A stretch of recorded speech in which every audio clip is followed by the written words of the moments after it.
Wine ஷாப்பை அடித்து நொறுக்கணுன்ற நான். ஒயின் ஷாப் இருக்கிறதால தான் குடிச்சா அக்கா தங்கச்சி ஒரு பெத்த தாய் கூட தெரியாது கண்ணுக்கு. நான் கேட்குறேன், உன் பெத்த தாயாக இருந்தால் இந்த மாதிரி நீ பண்ணியிருப்பியா? உன் அக்கா தங்கச்சியாக இருந்தால் கை வச்சிருப்பியா? வச்சிருக்க மாட்டேல்ல. இவனெல்லாம் நிற்க வச்சு அப்படின்றான். போதைப்பொருள் தான், போதைப்பொருள்.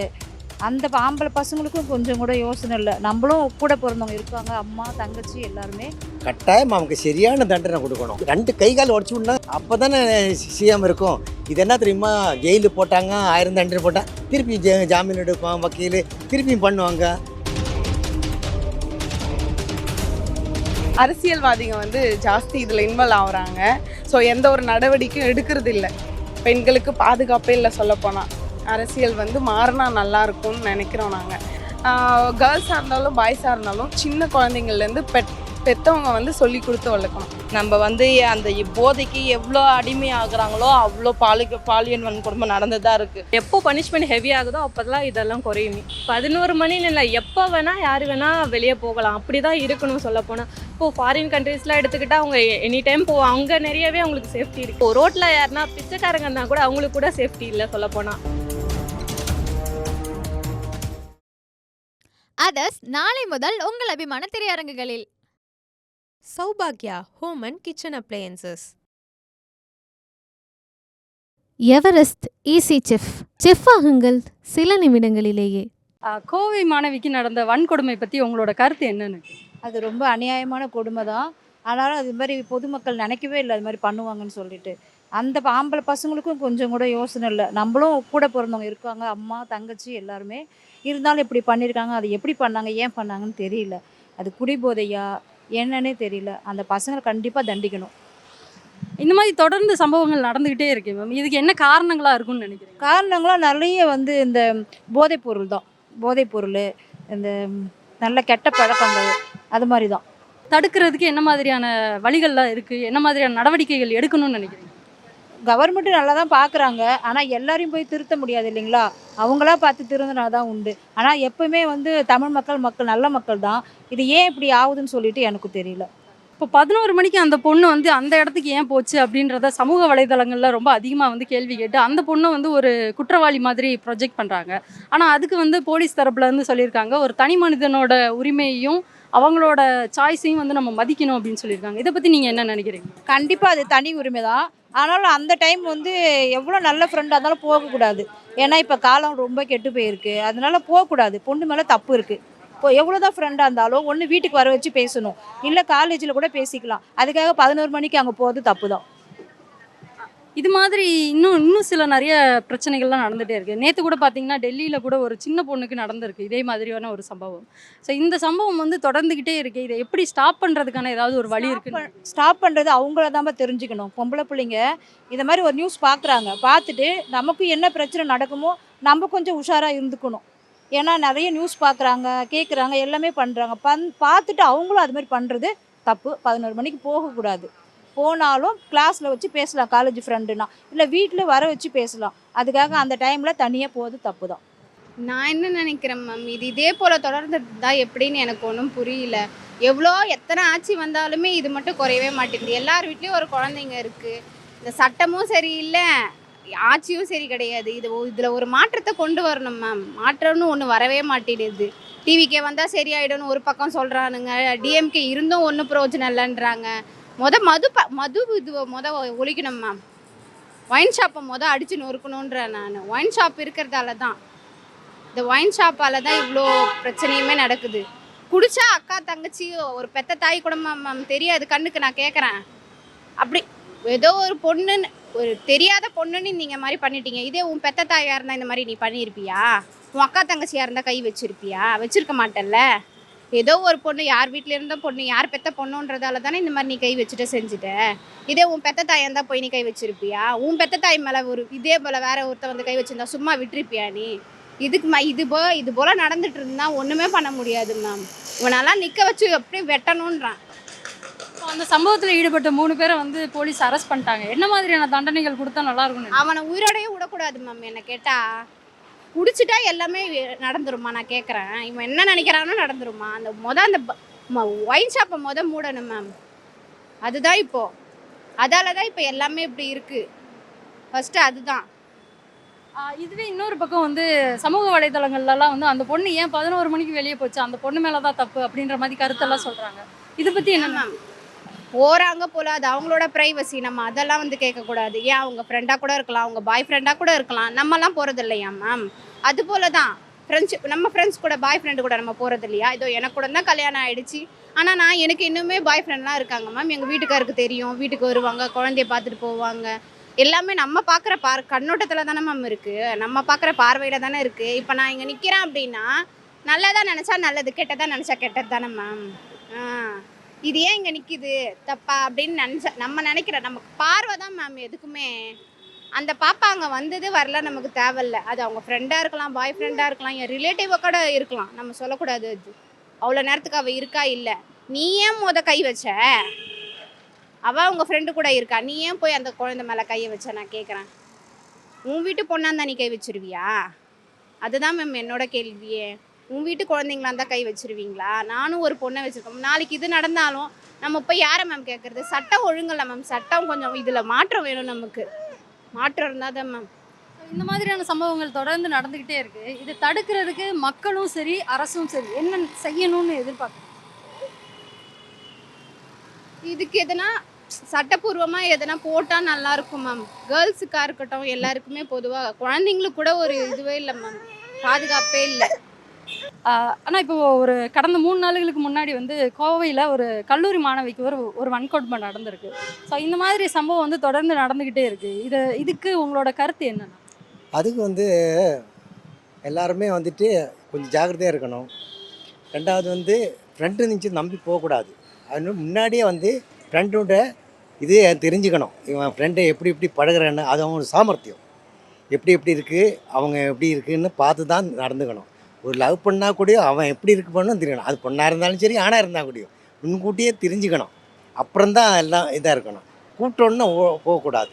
ரெண்டாவது என்ன தெரியுமா, அவங்க அந்த ஏதோ இது இருந்ததுன்னா அதுக்கு பின்னாடி வந்துட்டு அந்த எல்லோரும் அதிகாரிகள்லாம் கொஞ்சம் இது பண்ணால் இனியும் நல்லாயிருக்கும். இனியும் அவங்க அதிகாரிங்க இனியும் கொஞ்சம் ஸ்ட்ராங்காக இருந்துச்சுன்னா மக்கள் கொஞ்சம் பார்த்தா இருக்கும். அவங்களும் அதிகாரிங்க நல்லா தான் இருக்காங்க, நல்ல பாதுகாப்பு கொடுக்குறாங்க. இனியும் கொஞ்சம் நல்ல கர்சனமாக கொடுத்துருந்துச்சுன்னா கொஞ்சம் சேஃப்டியாக இருக்கும், எல்லாருமே சேஃப்டியாக இருக்கும். இப்போ அந்த சம்பவத்தில் ஈடுபட்ட 3 பேரை வந்து போலீஸ் வந்து கைது செய்திருக்காங்க. என்ன மாதிரியான நடவடிக்கை எடுத்தால் இந்த மாதிரி சம்பவம் நடக்காமல் இருக்கும்னு நீங்கள் நினைக்கிறீங்க? கட்டாயம் அவங்க சரியான தண்டனை கொடுக்கணும். அவங்க சரியான தண்டனை கொடுக்கலன்னா அடுத்தவங்க அவ்வளோதானே இருக்குது, இனியும் இப்போ தப்பு பண்ணலான்னு ஒரு ஐடியா வந்துடும். அதனால் வந்துட்டு கட்டாயமாக அவங்களுக்கு சரியான தண்டனைன்னா முக்கியம் பயங்கரமான ஒரு தண்டனை கொடுக்கணும். அப்போ அடுத்தவங்க பண்ண மாட்டாங்க. என்ன மாதிரியான தண்டனை கொடுக்கணும்னு நினைக்கிறீங்க? அவங்க என்ன தண்டனைன்னா ஆயிரக்கொண்டு கடைசி வரைக்கும் அவங்க வந்துட்டு 2 கை கால் உடச்சி விடணும், 2 கால் கயிறு உடச்சி விட்டணும், கால் உடச்சி விடணும். அப்போ தானே சிஎம் இருக்கும். இது என்ன தெரியுமா, ஜெயிலில் போட்டாங்க, 1000 தண்டனை போட்டால் திருப்பி ஜாமீன் எடுப்பான் வக்கீல், திருப்பியும் பண்ணுவாங்க. அப்போன்னா அது திருப்பி அவங்க சர்வசாதாரண ஆகிடும். அப்படி இருக்கக்கூடாது. எவன் தப்பு பண்ணாலும் யாராக இருந்தாலும் சரி 2 கை உடச்சி விட்டுறணும், 2 கால் உடச்சிடணும். போங்கடா அதோடு வந்துட்டு அவன் லைஃபே இதை பண்ணான். அப்போ என்னத்துக்கு வந்துட்டு ஜெயிலு வந்துட்டு போட்டால் கூட அவங்க அதிகன்ற போலீஸ்காரங்க முதல்ல வந்துட்டு 2 காலும் 2 கையும் அவங்க அடித்து உடச்சிடணும். அப்போ வந்து அவங்க வந்து அடுத்தவங்க யாருமே அந்த காரியத்தை செய்ய மாட்டாங்க. 11 மணிக்கு அந்த பொண்ணு வெளியே போனதுனால தான் இந்த மாதிரி பிரச்சனை. ஏன் ஒரு பொண்ணு 11 மணிக்கு வெளியே போகுது அப்படின்னு நிறைய பேர் சமூக வலைதளங்களில் வந்து ரொம்ப அதிகமாக கமெண்ட்ஸ் கொடுத்துட்ருக்காங்க. இதுக்கு நான் கருத்து நான் கட்டாயமாக சொல்லி ஆனோம். ஒரு இப்போ வந்து எல்லா இடத்துலையும் டீ குடிக்கிறதும் 12 மணிக்கு வந்து இது இருக்குது, எல்லாம் இருக்காங்க. வெளியே போனோம் கொஞ்சம் இருந்துச்சுன்னா அந்த 11 மணிக்கு போனோம், 12 மணிக்கு 1 மணிக்கு போனோம், அந்த பிரச்சனை கிடையாது. அது போய் தானே இருக்கோங்க. கொஞ்சம் ரிலீஸ் ஆகும். எவ்வளோ நேரம் தான் ரூமில் அடைச்சி போட்டு கிடக்கும். ரூமில் அடிச்சுன்னா நமக்கே மைண்டு ஒரு இதாக இருக்கும். சரி கொஞ்சம் வெளியே பார்ப்போம், நட்சத்திரம் கொஞ்சம் பார்க்கலாம், அது பார்க்கலாம், சரி கொஞ்சம் ரிலீஸ் ஆகணும், கொஞ்சம் நடந்துட்டு அப்படியே போகும்போது போயிருக்கும். இதுதான் சம்பவம் நடந்தது. அவங்க வேணும்னுச்சுன்னா 11 மணிக்கு போன இருக்க மாட்டேன். வீட்டில் அடைஞ்சி ரூமில் அடைஞ்சி கிடந்துச்சுன்னா அவங்க மைண்டு ஒரு மாதிரி ஆச்சுன்னா வெளியே போகும்போது அப்படியே போனோன்னா இது அவங்க தெரியாமல் ஒரு சம்பவம் நடந்தது. அது எல்லாருக்கும் அதிர்ச்சியானது, எல்லாருக்கும் சங்கடத்தை கொண்டானது. இந்த பண்ண இது அடுத்த நான் அதுதான் சொல்ல முடியும். 2 கை காலையும் உடச்சி விட்டோம்னா கால் உடச்சி விடணும். அடுத்த வாட்டி அந்த தப்பு யாருமே பண்ணக்கூடாது. எந்த ஸ்டூடெண்ட்ஸும் அந்த மாதிரி பண்ண எந்த ஆளுங்களும் பண்ண மாட்டேன், யாருமே பண்ணக்கூடாது. அந்த மாதிரி பண்ணணும். அப்போ தான் அவங்க எல்லாருமே அடங்குவாங்க. ஆக்சுவலி நான் இங்கே வந்து 4 இயர்ஸாக ஒர்க் பண்ணியிருந்திருக்கேன் ஸ்டாஃப் நர்ஸாக. நான் வந்து டியூட்டி முடிச்சுட்டு 10:30க்கு 11 o'clock கூட நான் போயிருக்கேன். அப்போல்லாம் இந்த மாதிரி இருந்தது இல்லை. கிட்டத்தட்ட ஒரு 5-6 years பேக். இப்போ வந்து இந்த மாதிரி நடக்குதுன்னு சொன்னால் என்ன சொல்கிறது, பப்ளிக்கு சொல்ல முடியாது. கேர்ள்ஸ் அது அவங்களோட ரைட்ஸு, ஓகேங்களா? அது அவங்களோட சுச்சுவேஷனாக கூட இருக்கலாம், போகிறது வர்றது அவங்களோட தனிப்பட்ட விருப்பம். ஸோ இது வந்து நம்ம என்ன சொல்கிறதுன்னா இப்போ தான் அந்த மாதிரி நடந்துட்டு வருது. ஸோ வந்து நாங்கள் அரசியல்வாதிங்க வந்து ஜாஸ்தி இதில் இன்வால்வ் ஆகுறாங்க. ஸோ எந்த ஒரு நடவடிக்கையும் எடுக்கிறது இல்லை, பெண்களுக்கு பாதுகாப்பே இல்லை சொல்லப்போனால். ஸோ வந்து நாங்கள் நெக்ஸ்ட்டு வந்து மாற்றினா நல்லாயிருக்கும், அரசியல் வந்து மாறினா நல்லாயிருக்கும்னு நினைக்கிறோம். நாங்கள் இப்போ வந்து சரியில்லை எதுவுமேன்னு நினைக்கிறேன். ஸோ இந்த மாதிரி சம்பவம் தொடர்ந்து நடந்துகிட்டே இருக்குது. அது சின்ன குழந்தையா இருந்தாலும் சரி, வயசானவங்களா இருந்தாலும் சரி. இது ஏன் இந்த மாதிரி சம்பவம் தொடர்ந்து நடக்கிறதுக்கு என்ன காரணம்னு நீங்கள் நினைக்கிறீங்க? என்ன காரணம்? கேர்ள்ஸாக இருந்தாலும் பாய்ஸாக இருந்தாலும் சின்ன குழந்தைங்கள்லேருந்து பெற்றவங்க வந்து சொல்லி கொடுத்து வளர்க்கணும். அது பாயாக இருந்தாலுமே சரி. அதுதான் சொல்ல முடியும், வேற என்ன சொல்கிறது? இப்போ இந்த சம்பவத்தில் வந்துட்டு நிறைய பேர் வந்து இந்த சோஷியல் மீடியாவில் சொல்கிறாங்க 11 மணிக்கு ஏன் பொண்ணு வெளியே போகணும் அப்படிலாம் கேள்வி கேட்குறாங்க. அவங்களோட தனிப்பட்ட விருப்பம் தான், அவங்களுக்குமே சுதந்திரம் இல்லைங்களா? அவங்க ஒர்க்குக்கு போயிட்டு வந்திருக்கலாம், பர்சனல் இஷ்யூஸ் இருந்திருக்கான். ஸோ வெளியே போகவே கூடாதான்னு பெண்கள் கண்டிப்பாக போகலாம். இது வந்து அவங்களோட தனிப்பட்ட வெறுப்புகள். அதை வந்து இவங்க தப்புன்னு சொல்ல முடியாது. 11 மணிக்கு 12 மணிக்கு கூட போகலாம். ஆனால் பாதுகாப்புன்னு ஒன்று இருக்கணும்ல, அது இல்லை. அது இல்லாதனால தான் இந்த மாதிரி இஷ்யூஸ் நடக்குது. அதனால் நடக்கக்கூடாது அப்படின்னா கவர்மெண்ட் வந்து கரெக்டாக செயல்படணும்னு நான் நினைக்கிறேன். இல்லை, பாதுகாப்புன்னு ஒன்று இல்லாதப்போ வெளியே வரக்கூடாது. வெளியே வராங்கன்னா பாதுகாப்போடு தான் வெளியே வரணும். இப்போ இருக்கிற அரசாங்கத்தை நாங்கள் குறை சொல்லலை, நல்லா தான் ஐயா ஸ்டாலின் அவர்கள் வந்து நல்லா தான் ஆட்சி பண்ணுறாரு. ஆனால் இதோட பெட்டராக பண்ணால் நல்லாயிருக்கும், அதான் சொல்ல வரேன், வேற ஒன்று. சரி, இந்த மாதிரி தொடர்ந்து வந்து சம்பவம் நடந்துக்கிட்டே இருக்கு. இதுக்கு தடுக்கிறதுக்கு என்ன வழின்னு நினைக்கிறீங்க? அதுதாங்க, அரசியல் தலைவர்கள், அரசாங்க ஊழியர்கள் எங்கெல்லாம் சரியானபடி அவங்க வேலையை செஞ்சாவே எதுவும் நடக்காது. பெண்கள் வந்து பாதுகாப்பாக இருக்கணும். முதல்ல வந்து ஆண்கள்கிட்ட, அதாவது அவங்க பேட் டச் பண்ணாங்கன்னா அவங்க பாதுகாப்பாக இருந்துட்டு ஒதுங்கணும். அப்படி இல்லைன்னா அவங்க வந்து எதிர்கொள்ளணும், அதை பற்றி எதிர்கொள்ளணும். இந்த மாதிரி தொடர்ச்சியான சம்பவம் நடந்துக்கிட்டே இருக்கு. இதுக்கு என்ன காரணம்னு நினைக்கிறேன்? என்ன காரணம்னா போதை இதுதான், வேற என்ன இருக்குது? நம்ம வந்து அந்த போதைக்கு எவ்வளோ அடிமையாகிறாங்களோ அவ்வளோ பாலியல் வன்கொடுமை நடந்துதான் இருக்குது. நானும் தினமும் செய்திகள் பார்க்குறேன். ஒரு சேனல்லையும் ஒன்றும் இது பண்ணுறாங்களே இது சொல்கிறாங்களே தவிர எல்லாமே போதை தான், எல்லாமே இதுக்கெல்லாம் காரணம். அந்த கஞ்சா மட்டும் ஒழிச்சிட்டாங்கன்னா நல்லாயிருக்கும். மேம், இந்த மாதிரி சம்பவத்தை வந்து தடுக்கிறதுக்கு என்னென்ன முயற்சிகள் வந்து செய்யணும்? மக்களாக இருக்கட்டும், அரசாக இருக்கட்டும், 2 பேருமே. இதுக்கு வந்து பெண்களுக்கு இன்னும் அதிகமாக முன்னேற்றத்தையும் தைரியத்தையும் அரசாங்கம் ஏதாவது ஏற்படுத்தி கொடுத்தா நல்லாயிருக்கும். அந்த சம்பவத்தில் பாதிக்கப்பட்ட ஒரு பெண்ணு வந்து நைட்டு 11 மணிக்கு நீங்கள் ஏன் வெளியே போகிறீங்க அப்படின்ற மாதிரி சோஷியல் மீடியாலெலாம் நிறைய கருத்துக்கள் வந்து சொல்லிட்டு இருக்காங்க. ஆனால் அதுக்கு வந்து போலீஸ் தரப்பில் என்ன சொல்லியிருக்கிறாங்க அப்படின்னா, அது அவங்களோட சுய சாய்ஸ், அவங்களோட ஓன் சாய்ஸ். அவங்க எங்கே போகிறாங்க, எதுக்கு இத்தனை மணிக்கு வெளியே வர்றீங்க அப்படின்றத நம்மளுக்கு கமெண்ட் பண்ணுறதுக்கு உரிமை இல்லை அப்படின்னு சொல்கிறாங்க. ஸோ இதை பற்றி உங்களோட கருத்து என்ன? காலேஜ் ஸ்டூடெண்ட்ன்றது ஒன்று வந்து தைரியமாக இருக்கிற பொண்ணாக இருந்தால் அப்பா அம்மா கிட்ட சொல்லியிருந்துருக்கணும். இன்னொன்று யாருக்கிட்டையாவது ஒரு ஃப்ரெண்டு, அண்ணன் யாருக்கிட்டையாவது இருந்து அவங்கக்கிட்ட சொல்லிவிட்டு வெளியே போயிருந்தா கூட பிரச்சனை இருந்திருக்காது. ஸோ வந்து 11 மணிக்கு வெளியே போனது தப்பு தான். ஏன்னா ஒரு பொம்பளைன்றது வெளியே, ஒரு காலேஜ் ஸ்டூடெண்ட் இருந்து ஒரு 80, 70 அந்த மாதிரி தானே இருக்கும். அதுவும் கொஞ்சம் இது தானே, ஒரு பயத்தில் தானே இது பண்ணுறாங்க. தைரியமாக இருந்த பொண்ணு வந்தால் எதிர்கொள்வாங்க, தைரியம் இல்லைன்னா கொஞ்சம் இது பண்ணுவாங்க. அது ஒன்றும் நம்மளால் எதுவும் சொல்ல முடியாதுங்க. எனக்கே பயம்தான், வெளியே ஒரு 11 மணிக்கு வெளியே போகணுன்னாலே பயம்தான் எனக்கும். அந்த சம்பவத்தில் ஈடுபட்ட 3 பேரை வந்து போலீஸ் பிடிச்சிட்டாங்க. ஸோ அவங்களுக்கு என்ன மாதிரியான தண்டனை கிடைச்சா இந்த மாதிரி குற்றங்கள் மறுபடியும் நடக்காமல் இருக்கும்னு நினைக்கிறேன்? நடக்காமல் இருக்கணும்னா ஒன்று அவங்கள என்கவுண்டர் பண்ணிடணும். அப்படி இல்லைன்னா இது மாதிரி நடக்கக்கூடாதுன்னு அவங்களுக்கு ஏதாவது ஒரு கவுன்சிலிங் வந்து இந்த மாதிரி இருக்கிறவங்களுக்கு, போதைக்கு அடிமையானவங்களுக்கு கவுன்சிலிங் கொடுத்தா நல்லாயிருக்கும். இது ரொம்ப கண்டிக்கக்கூடிய விஷயந்தாங்க. அது டைம் பார்த்தீங்கன்னா இது நம்ம தான் முடிஞ்சளவு கொஞ்சம் சேஃப்டியாக இருக்கணும், அதுதான் ரொம்ப ரொம்ப முக்கியம்.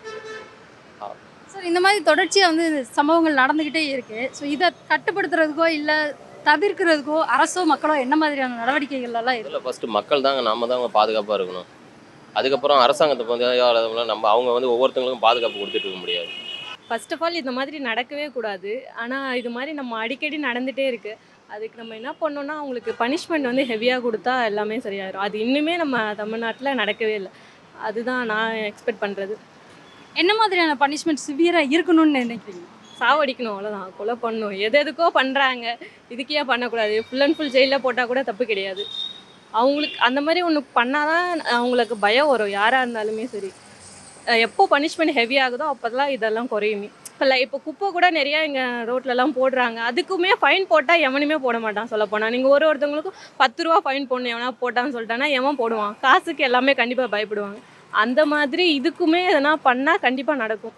எதேதோ பண்ணுறாங்க, ஆனால் இந்த விஷயத்துக்கு இன்னுமே அவங்க ஸ்டெப் எடுக்காத மாதிரி தான் எனக்கு ஃபீல் ஆகுது. இப்போ அந்த சம்பவத்தில் வந்து பாதிக்கப்பட்ட பெண் வந்து 11 மணிக்கு நைட்டு ஏன் வெளியே போகுது, அந்த பொண்ணு மேலே தான் தப்பு அப்படின்ற மாதிரி நிறைய சோஷியல் மீடியாஸ்ல எல்லாம் கமெண்ட்ஸ் எல்லாம் போயிட்டு இருக்கு. ஸோ இதை பற்றி உங்களோட கருத்து? 11 மணின்னு இல்லை, எப்போ வேணால் யார் வேணால் வெளியே போகலாம். அப்படி தான் இருக்கணும் சொல்லப்போனால். இப்போது ஃபாரின் கண்ட்ரீஸ்லாம் எடுத்துக்கிட்டால் அவங்க எனி டைம் போவாங்க. அங்கே நிறையவே அவங்களுக்கு சேஃப்டி இருக்குது. ஏன் இங்கே நடக்குதுன்னா அதான் பனிஷ்மெண்ட் சரியில்லை. எல்லாமே ஈஸியாக விட்டுறாங்க. எப்படி பார்த்தாலும் என்ன ஆனாலும் இப்போ மிஞ்சி மிஞ்சி போனால் அவங்களுக்கு என்ன ஆக போகுது? போவாங்க, இல்லை பணக்காரங்களாக இருந்தால் ஈஸியாக காசு கொடுத்துட்டு வெளியே வந்துடுவாங்க. அப்படி தான் நடக்குது. அதை ஃபஸ்ட்டு நம்ம இது பண்ணணும். அதுதான் மெயின். அவ்வளோதான். இந்த மாதிரி தொடர்ந்து சம்பவங்கள் நடந்துக்கிட்டே இருக்கே, இதை தடுக்கிறதுக்கு மக்களும் அரசும் என்ன பண்ணணும்னு நினைக்கிறீங்க? அதான் சொல்லிட்டேனே, இதுதான் பண்ணும் மெயினாக. பனிஷ்மெண்ட்டு ஹெவியாக கொடுக்கணும். என்னையை பொறுத்தளவுக்கு அதுதான். இது வந்துட்டு நிறைய பேருக்கு தப்புன்னே புரிய மாட்டுது. அவங்க இஷ்டத்துக்கு தோணுது அப்படின்ற மாதிரி பண்ணுறாங்க. ரீசெண்டாக இப்போது ரோட்டில் யாருன்னா பிச்சைக்காரங்க இருந்தால் கூட அவங்களுக்கு கூட சேஃப்டி இல்லை சொல்லப்போனால். அப்படி இருக்கும்போது மக்களுக்கு மட்டும் எப்படி சேஃப்டி இருக்க போகுது?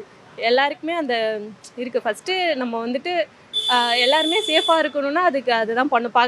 பகலில் கூட இப்போ யாராலையும் இது பண்ண முடியும். திடீர்னு போனால் எவனா பிட் பாக்கெட் அடிக்கிறான், திடீர்னு இப்படி க்ரௌடில் போனால் இடிச்சிட்டு போகிறான். அந்த மாதிரி எக்கச்சக்கமாக நடக்குது. ஸோ அதெல்லாம் பண்ணணுன்னா ஹெவியான பனிஷ்மெண்ட் கொடுக்கணும். என்னை பொறுத்தளவுக்கு சொல்லலாம். பெண்களே பண்ணணுன்னா அவங்க கையில் எதுனா ஒரு ஆயுதத்தை வச்சுக்கணும். அது பெப்பர் ஸ்ப்ரே அந்த மாதிரி அதுதான் மெயினாக கொஞ்சம் யூஸ்ஃபுல்லாக இருக்கும் சொல்லப்போனால். இன்னொன்று என்னென்னா அவங்க கொஞ்சம் ஃபிசிக்கலாக கொஞ்சம் எதனா கற்று வச்சுருக்கணும். ஆமாம், அதுக்குன்னு எதனா கிளாஸ்லாம் போகணும்னு இல்லை. இப்படி பண்ணால் அந்த அவேர்னஸ்லாம் இருந்துச்சுன்னா கொஞ்சம் நல்லாயிருக்கும். இப்போது என்னெல்லாம் விட்டால் நான்லாம் ஓடி போகணுன்னு தான் நினைப்பேன். பட் ஆனால் அதுவுமே அங்கே வாய்ப்பு இல்லாமல் தான் இருக்கும். ஸோ நிறையா பண்ண வேண்டியது இருக்குது. அதர்ஸ் நாளை முதல் உங்கள் அபிமான திரையரங்குகளில். சௌபாக்யா home and kitchen appliances. Everest easy chef. Chef ஆகுங்கள் சில நிமிடங்களிலேயே.